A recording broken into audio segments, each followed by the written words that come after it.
Question, अपभ्रंश का वाल्मीकि किसे कहा जाता है। आपने वीडियो अच्छे से देखी होगी तो आप इसका आंसर दे पाएंगे। अगर नहीं देखी है तो आप उस वीडियो को जरूर देखिए। अपभ्रंश का वाल्मीकि किसे कहा जाता है। पुष्पदंत को, धनपाल को, शालिभद्र सूरि को या स्वयंभू को। तो ये क्वेश्चन का आंसर जो है आपने बताना है। अपभ्रंश का वाल्मीकि किसे कहा जाता है। क्वेश्चन नंबर 1 हम स्टार्ट करते हैं। क्वेश्चन नंबर 1 है, वीरगाथा कालीन रासो काव्य में निम्नलिखित में से किस विषय का वर्णन नहीं है। नहीं है पूछा है हमसे, किस विषय का वर्णन नहीं है। अष्टदाताओं का अतिरंजन पूर्ण वर्णन, इतिहास और कल्पना का सम्मिश्रण, कृष्ण लीला का प्रतिपादन, युद्धों का संजीव गत्यात्मक वर्णन। तो नहीं है बताना है, कौन सा नहीं है। क्वेश्चन नंबर 1 जो है, वीरगाथा कालीन रासो काव्य में जो है विषय कौन सा नहीं है। तो सी नहीं है, कृष्ण लीला का प्रतिपादन नहीं था, उसमें जो है ए, बी और डी था, लेकिन सी आंसर जो है वो नहीं था। कृष्ण लीला का प्रतिपादन जो है नहीं था। क्वेश्चन नंबर 2, उपदेश रसायन के रचनाकार हैं कवि विद्याधर, धनपाल, सारंगधर, जिनदत्त सूरि। उपदेश रसायन जो है डी आंसर होगा, जिनदत्त सूरि ने लिखी है। क्वेश्चन नंबर 3, बिचलदेव रासों में किस शैली का प्रयोग किया गया है। सिंगारिक, आख्यान, गेय या प्रबंध। तो सी होगा गेय शैली का। क्वेश्चन नंबर 4, बिचलदेव रासों का रचनाकार कौन है। नरपति नालाहा, चंद्रबरदाई, धनपाल, जयगणिक। तो क्वेश्चन नंबर 4 का जो है बिचलदेव रासों जो है ए होगा, नरपति नालाहा। क्वेश्चन नंबर 5, बिचलदेव रासों में बिचलदेव की पत्नी कौन है। मोस्ट इंपोर्टेंट क्वेश्चन, राजमती है, रूपमती है, नागमती है या ज्ञानमती है। ए होगा राजमती। क्वेश्चन नंबर 6, निम्नलिखित रासो ग्रंथों में कौन सा काव्य एक प्रेम काव्य या श्रृंगार काव्य है। बिचलदेव रासो, प्रमाल रासो, पृथ्वीराज रासो या जयमंक जसचंद्रिका। तो कौन सा काव्य जो है एक प्रेम काव्य या श्रृंगार काव्य है। तो ए होगा, बिचलदेव रासो जो है प्रेम काव्य या श्रृंगार काव्य है। क्वेश्चन नंबर 7, राजमती से रूठ कर बिचलदेव कहाँ गए थे। कर्नाटक, उड़ीसा, तमिलनाडु या आंध्र। तो बी होगा, उड़ीसा गए थे। क्वेश्चन नंबर 8, किस रासो ग्रंथ को आलाखंड के नाम से जाना जाता है। मोस्ट इंपोर्टेंट क्वेश्चन, आलाखंड के नाम से जाना जाता है। चंद्रबरदाई या पृथ्वीराज रासो, नरपति नाला या बिचलदेव रासो, जयगणिक का प्रमाल रासो या दलपति विजय का खुमान रासो। तो साथ में जो है इनके लेखक भी दिए हुए हैं। तो सी आंसर होगा, जयगणिक का प्रमाल रासो को जो है आलाखंड कहा जाता है।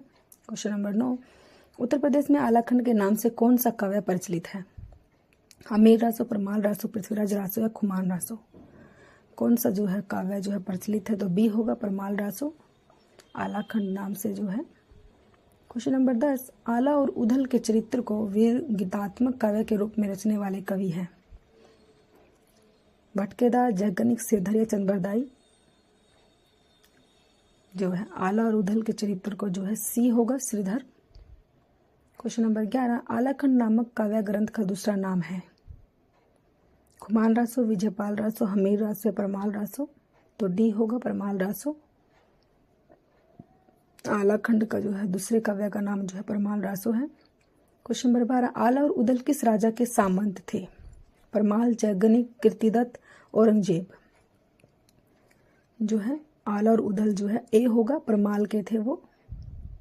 क्वेश्चन नंबर 13, 12 बरिस ले कुकर जिए सियार, बरिस 18 छत्री जिए आगे जीवन को अधिकार। मोस्ट इंपोर्टेंट लाइन है, पेपर में बार बार आती है। सोहर, कजली, बिरहा या आलाहा। तो ये कौन सा है, ये क्वेश्चन नंबर 13 में बताना है। ये लाइनें पेपर में बार बार पूछी जाती है, मोस्ट इंपोर्टेंट है ये लाइनें। तो डी होगा, आल्हा है ये। क्वेश्चन नंबर 14, वीरगाथा काल के प्रसिद्ध प्रबंध काव्य का क्या नाम है। पद्मावत, पृथ्वीराज रासो, कामयानी, रामचरितमानस। तो बी होगा, पृथ्वीराज रासो। जो है वीरगाथा काल के प्रसिद्ध प्रबंध काव्य जो है। क्वेश्चन नंबर 15, हिंदी का प्रथम महाकाव्य है। प्रथम महाकाव्य कौन सा है। पृथ्वीराज रासो, बिचलदेव रासो, खुमान रासो या प्रमाल रासो। तो ए होगा, पृथ्वीराज रासो। महाकाव्य जो है, प्रथम महाकाव्य जो है वो पृथ्वीराज रासो है।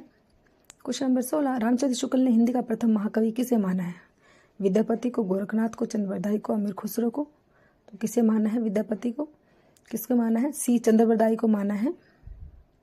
क्वेश्चन नंबर 17, चंद्रबरदाई किसके दरबारी कवि थे। महाराज हमीर के, महाराज विशलदेव के, महाराणा प्रताप के, महाराज पृथ्वीराज चौहान के। तो डी होगा महाराज पृथ्वीराज चौहान के। क्वेश्चन नंबर 18, पृथ्वीराज किसके प्रति अनुरक्त था? पद्मिनी, कमलिनी, स्योंगिता, चंद्रिका। तो सी होगा स्योंगिता। क्वेश्चन नंबर 19, पृथ्वीराज राजों में पृथ्वी के पिता कौन है? राजेश्वर, सोमेश्वर, समर सिंह, अनगपाल। तो क्वेश्चन बी होगा आंसर सोमेश्वर। क्वेश्चन नंबर 20, कुमार राजों के रचिता कौन है? दलपति विजय, जयगणिक, चंद्रबरदाई या विद्यापति। तो ए होगा दलपति विजय है। क्वेश्चन नंबर 21, आदिकालीन हिंदी काव्यधारा में उपलब्ध नहीं है? जैन साहित्य, सिद्ध साहित्य, सिख साहित्य या नाथ साहित्य। क्या उपलब्ध नहीं है? नहीं बताना है हमें क्या उपलब्ध नहीं है। तो सी होगा सिख साहित्य नहीं है। क्वेश्चन नंबर 22, निम्नलिखित में से कौन सी वीर गाथा काल की रचना नहीं है? संदेश रासक, जयमयंक, जसचंद्रिका, आलाखंड, भक्तमाल। नहीं पूछी है हमसे, नहीं है जो वो बतानी है। तो डी भक्तमाल नहीं है वीर गाथा काल की जो है। क्वेश्चन नंबर 23, इनमें से कौन सा कवि आदिकाल का नहीं है? चंद्रबरदाई, जयगणिक, नाभादास, दलपति विजय। तो सी होगा नाभादास नहीं है आदिकाल के। क्वेश्चन नंबर 24, इनमें से कौन सी रचना आदिकाल की है? सुरसागर, विद्यापति, पदावली, बीजक, भ्रमर गीत। तो बी होगा विद्यापति पदावली जो है आदिकाल की है। क्वेश्चन नंबर 25, आदिकालीन साहित्य का प्रमुख रस है? शांत, हास्य, करुण या वीर। तो डी होगा वीर रस है। क्वेश्चन नंबर 26, विद्यापति के ने कुल कितने ग्रंथों की रचना की है? 10, 12, 16 या 14। तो डी होगा 14 ग्रंथों की। क्वेश्चन नंबर 27, विद्यापति के पद किस भाषा में रचित है? पहाड़ी, मैथिली, अवधी या पिंगल। तो कौन सी भाषा में है? तो बी होगा मैथिली। क्वेश्चन नंबर 28, दान वाक्यावली के रचनाकार हैं? विद्यापति, भूषण, जयदेव, पद्माकर। दान वाक्यावली जो है बी होगा भूषण। क्वेश्चन नंबर 29, विद्यापति इनमें से किस रचना के आधार पर मैथिल कोकिल कहलाई? पदावली, कृति पताका, कृति लता, उपयुक्त सभी जो है। तो ए होगा पदावली की वजह से जो है कहलाए। क्वेश्चन नंबर 30, विद्यापति को कृष्ण भक्तों की परंपरा में न समझना चाहिए, यह इनमें से किसका कथन है? हजारी प्रसाद द्विवेदी, रामचंद्र शुक्ल, रामकर वर्मा, बच्चन सिंह। तो बी होगा Ramchandra Shukla. Thanks for watching.